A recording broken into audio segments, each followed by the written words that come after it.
This past decade has been kind of interesting if you're a fan of the MMO. I mean, in some ways, MMOs are more pervasive than ever, with so many genres borrowing little concepts or ideas, such as like the idea of a massively multiplayer world with persistent character or account growth. That used to be kind of unique to MMOs, and now it's everywhere.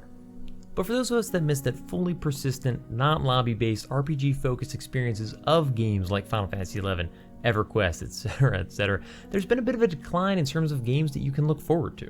But 2020 is a new year, so here's a list of the top 5 games that I've got my eyes on. Let me know in the comments if you're watching the same ones, or join us on Twitch, 8 p.m. Eastern Standard Time every Tuesday, and bring them up there. I love talking about this stuff whenever, so just come hang out. Stick around to the end. I'll list a few that I had my eyes on and I've kind of lost hope in. Doesn't mean I won't watch, but I just don't really have much faith at this point that whatever does get released, if anything ever gets released at all, is going to be any good. But let's kick this off with one of the more obvious ones. It's been in the news a lot lately from Amazon Studios, the New World MMO. MMO probably isn't in the title, but just the New World just doesn't, I don't know, I'm like, I need more. Anyways, to be honest, I hadn't really kept my eye on this one because I thought it was a lot further out. We only first heard about it late in 2018 at some point, but they just gave a release window of May of 2020, which, you know, is like 5 months away at the time of filming this video. It was originally described as kind of an open world sandbox PvP style game with massive battles against both NPCs and players alike, with a skill-based progression system where instead of picking a class at the start of the creation of your character, your skills and whatever you're using just continue to grow. Swords, equipment, etc. A lot of the rules around how that PvP works are currently in flux. I think they just said that they're going to back away from the always open world PvP flagged system and are changing it a little bit, but we don't know what they're changing it to. I don't know, the footage has got me very excited, but at the same time, there's still so many questions, and if it's really coming out in May, I'd rather have those answers sooner rather than later. So I'll be keeping my eye on this one closely. Let me know in the comments below if this one's on your list or if you totally crossed it off for whatever reason. Next up though is Crowfall. Now, honestly, I've been watching the development of Crowfall for so long, I'm not even sure what I originally imagined it to be, but I doubt it's that game at this point. The original idea, as I remember it, was that it was a PvP focused experience with these short campaigns, and you had persistent growth across all the campaigns, but every time you start a new campaign, your resources are limited to like almost nothing as you start again sort of fresh. But your skills would carry over and your character would grow, so it's sort of this weird combination of like MMO and PvP experience. They describe it as the Throne War simulator, where there's 3 factions that are fighting over resources during each campaign and various win conditions that allow you to declare yourself the victor. The campaigns were all certain, like, I don't know, 2 weeks, 1 month, 2 months. I'm not really sure if they landed on how long those are or if they change based on what kind of campaign you're engaging in. The big questions I still had out there, and I'm not sure if they've really been decided, are what the win conditions are for like when is your faction the victor, and I think this stuff is still changing, it's still in flux. It sounded like they were adding some new ways. It kind of reminded me of Civilization, where if there's like the war victory where I just take over the planet, there's also like a social victory, a cultural victory. I'm not really sure how it works yet. Now, your overall progress outside of the campaign is obviously your character skill levels and things like that, which is pretty cool, but other than that, what has me kind of weirded out is it sounds like you can build up your own kingdom, which involves both land and buildings, and you can fight other people. It sort of just feels like a look how big and cool my house has gotten kind of thing, which isn't necessarily a bad thing. I'm just not really sure in practice how it'll feel. Does it feel like I'm making progress, or does it feel like I've got a cool house and then I go into these campaigns? I'm really excited to see what comes with it. I've been watching it so long, I'm hoping it comes out eventually. But honestly, the ideas that were originally was sold to me was kind of cool. With all the struggles that MMOs face sometimes balancing PvP and PvE with cool, unique class abilities, this would be a great way to have just like a game that's really solely focused on these kind of shorter PvP experiences. And then I can always have other games for the grand PvE adventures that I love to experience as well. I hope to see this one kind of like finally out in some form or another this year. I've been saying that for a couple years, but it really has made a lot of progress. I keep tabs on it every few months. I check in to see what's been going on. Next, sorry, this is going to be like 2 seconds, but Magic the Gathering, the MMO, if nothing else, I'm just super intrigued to see what this is. We just found out about it. There was kind of a teaser. Information is filtering out based on discussions with the devs.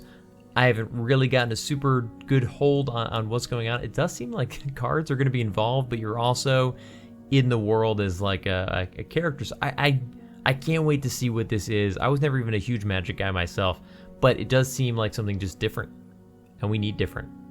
Next up, though, we have Ascent Infinite Realms, or AIR. I'll be honest, I have like zero hopes for this one. What I've seen has not impressed me much, but the concept is something straight out of like my deepest, darkest desires. An MMO where you can participate in massive monster and airship battles, diving in and out of these explosive steampunk magic barrages, firing between incredible fantasy vessels ripped from my childhood. Like, this sounds incredible.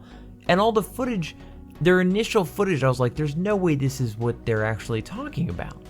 The idea of showing up as nothing but like a little glider flying from airship to airship, just kind of like heckling and causing problems, but then over time upgrading to be a full-on pilot one day that has my own airship, firing cannons and other steampunk magic weaponry at like dragons and other airships. That sounds so cool.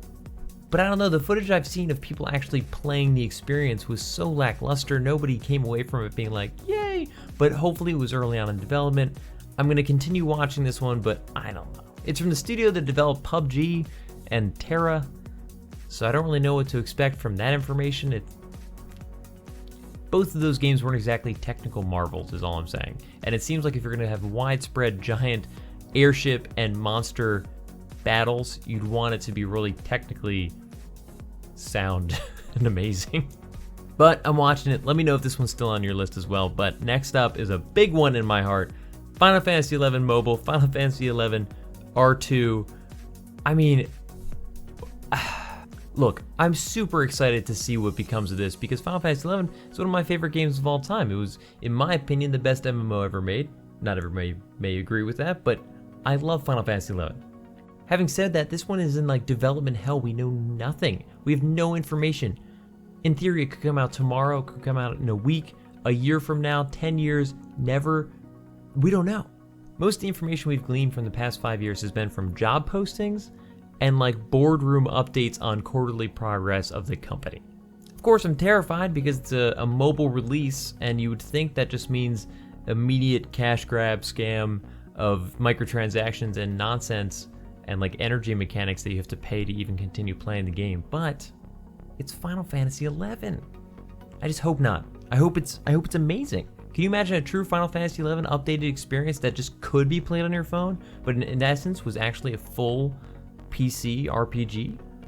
Look, being based on my favorite game of all time, it's still basically number one on the list of things that I'm watching, but I'm so nervous based on everything we know about the development process of this game, which is nothing. Next up is another one I'm a little worried about, but Chronicles of Illyria. This one is getting, in theory, closer to some sort of actual release in terms of their proposed timeline, but they've missed their proposed timeline of releases like every time, so I don't know why I'm saying that. But it had such an interesting and cool hook when I first heard about it. You, as the player, gain skills and equipment, and I think even some stuff with housing, and then you eventually, like as a player, grow old and die. You literally lose that character over the course of like a full year, but some of that progress filters down into like a descendant, like your child, and you form this lineage of slowly growing skills. It was such a neat idea. I'm like, oh, you just kind of are this ancestral line of characters. And that's about as far as I know, because honestly, this game has not really produced a playable version that I've really gotten to get my hands on or seen anything about. The launch day continues to get pushed and pushed and pushed and pushed, so I'm very concerned that they're just like not confident in their product at this point. But I love the idea, really cool to see what happens to it. I just hope it comes out eventually. And finally, the biggest one on my list. Wait, hang on. 1, 2, 3, 4, 5, 6, 7. Okay, so on my list of top 5 MMOs, there are actually 7. Number 7 of the top 5, Pantheon Rise of the Fallen. Pantheon Rise of the Fallen is the game on this list that I'm actually the most excited about, and the only reason it's not, like, I'm not screaming from the rooftops is because it's still pretty far out from actually being playable. I put out a couple of videos about why I'm so excited, but essentially it is a spiritual successor to the original EverQuest. They're really trying to bring back the ideas of horizontal progression and exploration and group combat and group play as an important aspect of the experience. I'm super pumped. It seems like there's a ton of stuff that they're trying to dive into making your character really your own, really customize it into something that makes you special while also allowing you to adjust based on the other players in your party to better fit a group need. It reminds me a lot of the idea of the sub-job system in Final Fantasy XI. I think it's going to be really cool. I'm really excited for it. Definitely keep an eye on this one. But no word yet on when it'll actually be released. I doubt it's 2020, although we hopefully will see something more like an alpha or maybe even a beta by the end of this year, but that's pure conjecture. Just based on how much progress we've seen in the videos and the streams that they've done with various people like Carnage. But guys, thanks for sticking around for this one. At the end here, the 3 games that I've kind of lost all hope in, but who knows, I hope they end up being good, but here we go. Ashes of Creation. This one had me really hyped originally. The original trailer and the stuff they were talking about, like, this game sounds so cool. This team really understands what makes games amazing in this genre, and they're really shooting for it. And then they, like, changed focus and released a Battle Royale game. And I was like, oh, what? No. So they're still working on the original core game, but I just have a little bit less faith in the developers as a whole if like, their core focus and idea is that loose. I don't know. Let me know if you still are very excited about this one. It kind of worried me. Next up, Camelot Unchained. I feel like this one has been in development for so long that I don't know, it just sort of fell off my list. Excited to see what happens to it. I missed the original Dark Age of Camelot games, which I think this is kind of loosely based on. I don't know if it's related at all or not, but I think there was kind of a tie-in, at least spiritually. I don't know. I just feel like I started watching this one like 5 years ago, and I saw a video on it like a week ago. Like, this doesn't look any different. Had they made any progress? Hopefully I'm wrong. If I am, totally let me know in the comments. I'd love to kind of pick this one back up on my list of games to watch out for. Finally, Star Citizen. I don't even know if this one counts as an MMO or if it'll ever release, but I'm always watching and waiting. I really am. This one's always on my list, but every year that goes by, I'm just a little less hopeful that it'll ever actually be a product that can be sold and purchased and played. I don't know. We'll see. Guys, what are you watching and waiting for in 2020? Is it an MMO? Is it non-MMOs? Is it more lobby-based games? Phantasy Star Online 2 is coming out this year. That's pretty sweet. I actually never got to play that back in the day, so I'm excited to maybe experience a little bit of that now in 2020. Like I was saying earlier, join us Tuesday nights, 8 p.m. Eastern Standard Time on Twitch. Bring the games that you're really pumped about. Chat about it. Let's have a good time. Otherwise, watch out for more videos coming out every week, and I'll see you guys all in the next one. Peace. Thanks for watching. If you're interested in more videos like this, think about subscribing. And if you already have, don't forget to click that little bell next to the sub button to get notified when new videos go live. Hit me up in the comments with your thoughts on this video, or come hang out and chat with me on Twitch every Tuesday night at 8 p.m. Eastern Standard Time. And definitely look me up on Twitter or Instagram and Hunt for Games to keep up with what else I've got going on. See ya.